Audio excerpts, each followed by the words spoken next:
So I got my hands on the Galaxy S8. These are pretty looking things. You probably already knew that though. I was lucky enough to get my hands on these pre-release models before the actual retail version is available, and I figured, hey, you guys are gonna wanna know about these devices, the ups and downs, the things I like, the things I don't like, and so on. So that's why we've got the video the way that we do today. It's a bit of a hot take, if you will. I've been using the S8 Plus for somewhere in the neighborhood of 24 hours, so I have some thoughts. One of the things you're gonna notice right away, the footprint is very similar to the Pixel XL. What ends up happening here, through the elimination of the bezels on the right and left side, and these extremely thin bezels on the top and bottom, is you end up with more display and less body, less phone body. So once again, as a comparison, and I think a lot of people are gonna pick up this phone and go, man, it's such a big screen, but it feels so thin. Well, there's certain applications like video, for example,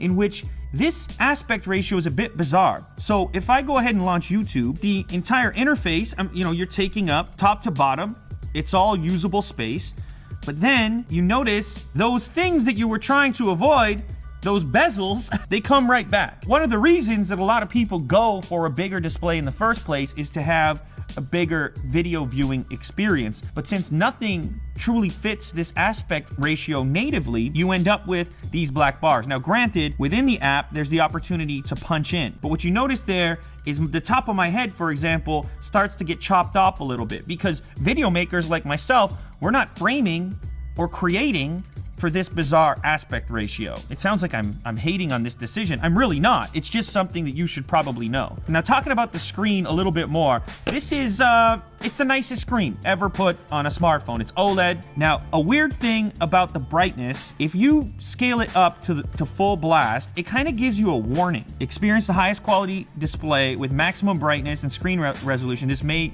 reduce your battery life. The weird thing is, the way I'm looking at this is in the wake of the Note 7, of course, that whole fiasco with batteries expanding and exploding and so on, it's not the most confidence-inspiring thing to have the manufacturer tell you to not use your device at maximum capacity. It's blue all the way up, and you get to the very end, and it turns orange. To me, there's a strange kind of subconscious implication that I'm not using the device properly, or that I'm pushing it to the extreme. There's also this performance mode button, dedicated button, which will push your brightness up 10%. It's that last 10% represented by the orange color on the bar. And then it'll also give you the actual screen resolution that you were buying, the WQHD+. This is where things get super weird. By default, out of the box, you're not getting the full res of the display, which, by the way, the most beautiful display ever. You would think, hey, Samsung, you've innovated here. You've created this incredibly beautiful display. Wouldn't you want people to have all the pixels out of the box? By default, it's in FHD+, so 2220 by 1080, so a little bit beyond 1080p, but of course not nearly as groundbreaking as this WQHD+, 2960 by 1440. This is where that resolution is going to run in the center, and you've got to decide to go up to the next one. Once again, for me, not the most confidence-inspiring thing. Maybe this is about giving you option, but this Note 7 thing is looming. It's looming over a lot of customers' heads, and if you don't believe me, go watch the 90 million views that they're buying on that commercial about quality assurance. I think it should be full res out of the box with the option to toggle it down if you want increased battery performance. Going with this incredibly beautiful design has the consequence of not having huge batteries in the first place. So this is 3,500 milliamp hour, 3,000. No real increase there from the previous models. And that's something I think a lot of customers would have liked. Something worth mentioning is that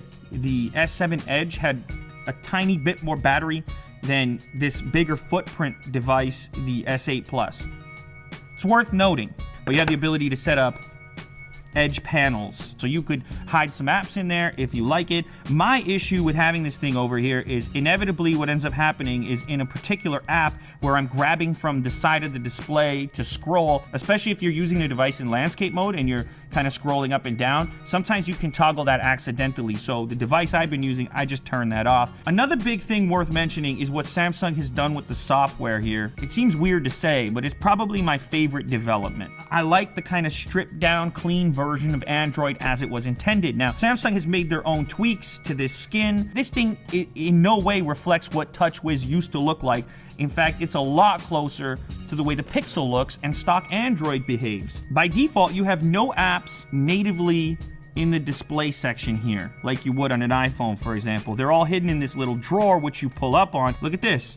Way cleaner. For the first time ever, I've got the back button in the right location. You can swap the back button to the other side, which is the way that it's been. Another thing to mention, in the absence of a physical button, this home button here on the S8 Plus and the S8 has a little haptic feedback to it, similar to what the iPhone has. But I like that they're not taking up too much real estate with that section either. These are nice little buttons. These two phones actually have the same resolution potential. There is absolutely no pixel breakup at all. I don't know that the human eye is capable of picking up that variance in pixel density at this scale here, but it's an interesting thing to note. One of the things I appreciate about these displays is the fact that they have this cool color temperature. You can toggle this blue light filter to warm up the tone, and if I click down here, another nice thing is you can kind of toggle how much of it you want. So you might like a really warm tone or something a little bit cooler. There's this whole thing about using warmer tones at night, help you go to sleep.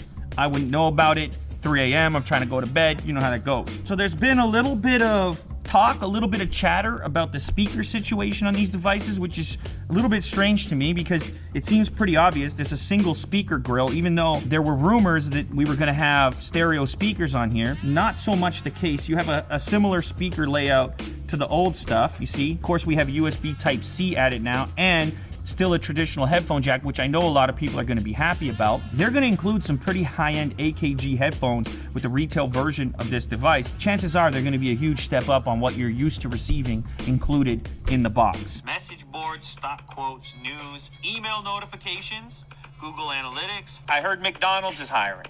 You ever flip a burger? So the front-facing camera got an improvement in terms of number of pixels, so it's an 8-megapixel front-facing camera now. On the back, though, you still have 12 megapixels. From what I can tell, though, from what Samsung is saying, there are some software differences in how these images are being handled. Theoretically, maybe there's a slim improvement. I think you're going to see images very close to what the S7 was doing. It's really amazing, the quality of images we're making right now. You now have QHD available on the front-facing camera. When we switch to the back-facing camera, of course, we go all the way up to UHD. You can see the default setting is FHD 1920 by 1080. Plenty of options above that, which you have to select yourself, including a 60 frame per second option at 1080p. This might be a huge consideration. Oh my goodness. This might be the deal breaker for you. It's hard to take a bad photo on this camera. I'm not like condemning the device as a whole here when I talk about the fingerprint scanner. When I pick this up, look where my hand falls. Boom. I mean, it's just so natural for it to fall there. But the issue here is that the fingerprint sensor is right beside it. Maybe this was the only place they could put it, but maybe they could change the shape. I don't know. What ends up happening? You end up putting your finger, in many cases, on the camera lens and smudging it up. This gets even funnier when you first launch the camera app, in which the app prompts you to wipe your lens. There's also a couple of other options for unlocking the device. The iris scanner, which takes way too long, so I'm not going to use that. And it's a little odd because sometimes you want to unlock your device without looking clearly at it, like lining up, like as if you're taking a selfie. Your other option is this face unlock, in which case you hold it up to your face, it's incredibly quick, and so on. But that one makes me nervous because I'm like, this face is out there. I just don't feel secure with it, so I'll be using this fingerprint sensor even though it's a little bit odd. Oh, this is kind of cool. The adaptive display. This again allows you to optimize the color range, saturation, and so on. Select from these options here: AMOLED Cinema, which is a slightly warmer tone, AMOLED Photo, this dedicated button for this assistant called Bixby. This could be useful in the same way that Google Assistant is. You can still launch Google Assistant. If I hold down here on the home button, you'll see. But they've given it this dedicated button, so for most users, they're gonna click on the side over here. Now, I looked around the settings menu. I can't find any kind of way of remapping that button to something else, which would have been nice. If I click this little button in the corner here, it brings up this thing called Bixby Vision, which is probably the coolest part of Bixby right now. After I pop off a photo of the camera, it'll bring up similar things that it's searched for on the web. I don't know immediately how that's useful. You take a picture of a banana. What do you see? More bananas? Okay. How are you going to compete with Google? So the big question remains, Galaxy S8, S8 Plus, does it suck? You could probably tell. No, not at all. All right? It's a beautiful thing. You'll be happy if you buy it. You just got to figure out if you could have spent that extra money on something else. You go with a cheaper phone, all of a sudden, maybe you take a vacation. You meet the love of your life. Now you're on a sailboat. Or you could just spend alone time with your S8. You pervert. Dollar Shave Club. You heard that name kicking around in the past. You're probably spending a boatload of cash on your razors right now because you want to look clean. You want to look slick like Tom. It's important in life to protect your most valuable resource. Do you know what that resource is, Tom? Your face. Wrong! Time. That resource is time. It's the one thing you'll never get more of. These guys right here, what do? They send you a package in the mail so you don't even need to think about sharp razors. What is that dull one doing for you? It's messing all this up. Well, you think this comes cheap right here? How long does this take? Not long. Sure, bud. You get a package in the mail. They take care of you once a month. Now you're thinking, wow, once a month? That must be expensive. It's not. In fact, right now, it's $1. $1, that should take care of the terrible smell coming out of you right now. It's got the shave butter in here. This is a deluxe kind of setup. We have the razor blades, the body bar, so maybe you're more this kind of guy, I don't know. You know, in the store, something like that with the metal and the grip, you're paying something for that. Certainly not $1. For the first time ever, Tom will be shaving for you.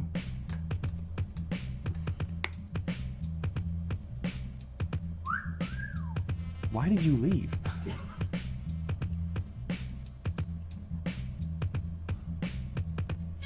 Now, Tom was telling me earlier what he likes is he likes to kind of trim up a little bit. He likes to leave a little bit of something going on there. Everything you need to get cleaned up so you can lead a better life. $1 to get started, dollarshaveclub.com/unboxtherapy. How can they look like you, Tom? Dollar Shave Club.